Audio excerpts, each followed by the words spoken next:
Assalamualaikum warahmatullahi wabarakatuh. Buat teman-teman dan buat siapapun yang melihat channel ini, selamat menonton. Semoga channel ini bermanfaat buat kalian. Nah, di sini langsung aja, di sini gue mau cerita nih. Gue pernah gagal bayar di EasyCash. Dan di EasyCash ini udah hampir 180 hari lewat. Berarti kalau sekarang udah hampir dari bulan Oktober. Nah, Oktober 2021. Hitungnya berarti udah 200 hari lebih ya, gitu kan. Coba kita lihat ya langsung di aplikasinya.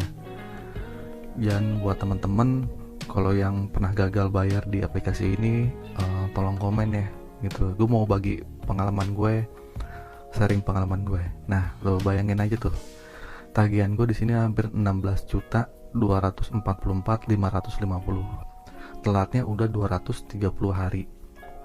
Nah, di sini gue itu minjemnya, gue sebenarnya gue mau cerita ya, gue sebenarnya kecelek. Awalnya gue pikir ini periodenya 8 kali ya, berarti 8 bulan.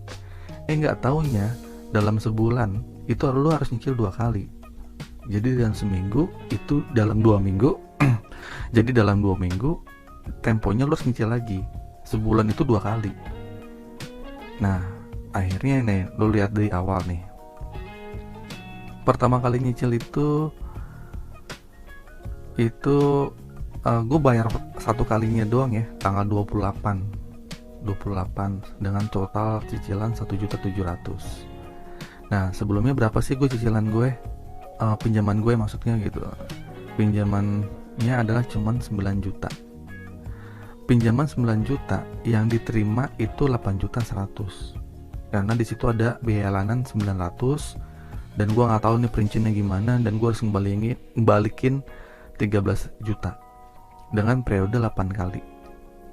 Nah, gue pinjamannya 9 juta, terus tenornya 120 hari. Nah, di sini yang gue lihat, gue lihat ya periode cicilan 8, dipikirnya 8 bulan 8 kali. Nggak taunya dalam sebulan 2 kali. Lo bayangin, sebulan 2 kali ya berarti 2 minggu sekali. Gua harus bayar nih 1.700.000 2 kali. Nah, pusing tuh di situ.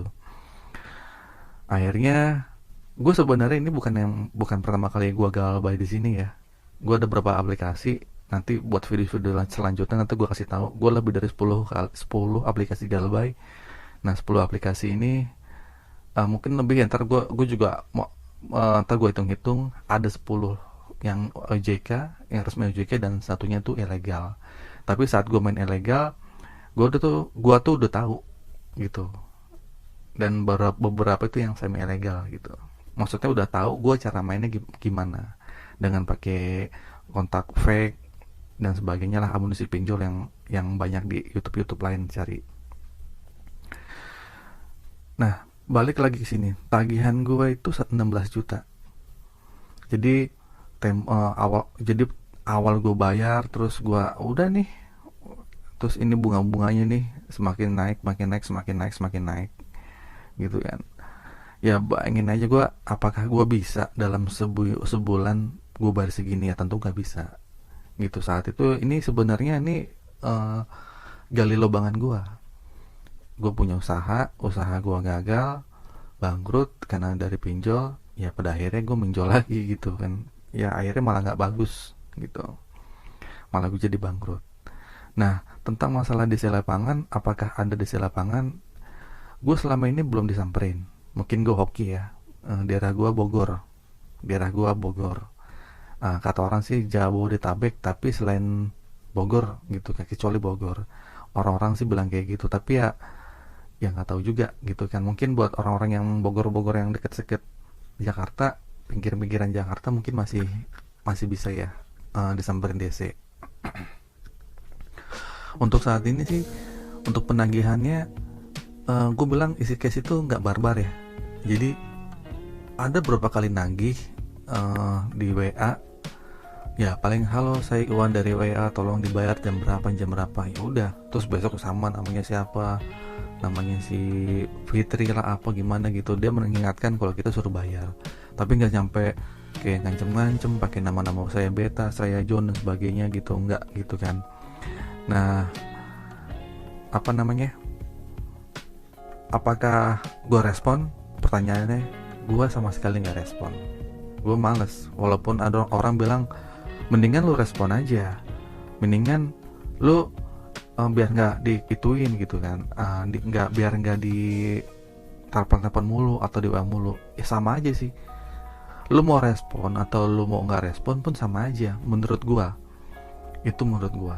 Jadi bahkan teori gua, kalau nggak respon lu cuekin, bahkan lu ganti nomor atau lu apain gitu kan, lu diemin, ya hidup lu akan lebih tenang menurut gua ya gitu kan.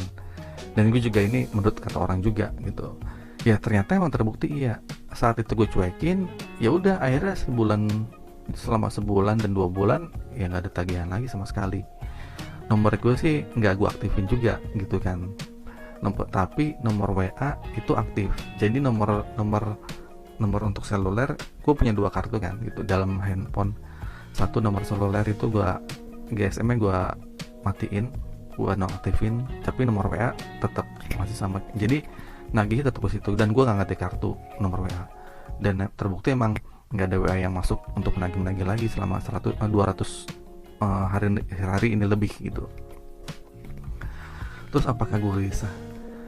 Ya dibilang gelisah ya pastilah gitu kan, karena hutang gue nggak di sini. Hutang gue juga banyak nggak di sini gitu kan. Terus kenapa lo nggak bayar? Gue belum mampu gitu kan. Ini gali lobangan gue. Awalnya gue ngutang tuh cuman seberapa, tapi pada akhirnya gue ngutang lagi.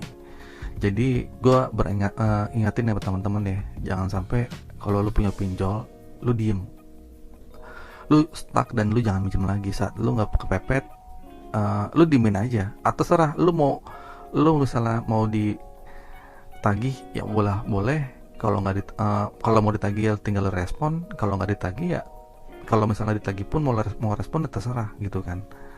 Tapi gue ingetin lu jangan gali lubang lagi, karena itu nanti lu akan dapat masalah perkara-perkara baru lagi. Kalau lu pengen nutupin lubang itu, lu pinjam ke saudara deh. Kalau saudara nggak ada, ke teman gitu kan. Kalau nggak ada, lu coba jual barang-barang lu dulu deh gitu kan, dan lu stop dan lu berhenti di situ. Jangan sampai kayak gue, karena kalau untuk gue ya, gue tidur nggak tenang, bangun nggak tenang gitu. Jadi mau makan enak pun nggak tenang gitu kan, namanya punya hutang ya gitu kan. Terus lu gimana bang buat lunasin hutang ini? Untuk saat ini sih ya gue coba stay dulu gitu kan, gue coba tenangin dulu. Suatu saat mungkin kalau gue punya uang kayak gue bayar. Gue ingetin lah, gue catat semua hutang-hutang gue. Buat teman-teman, apa pertanyaan lagi, ide datang nggak untuk gue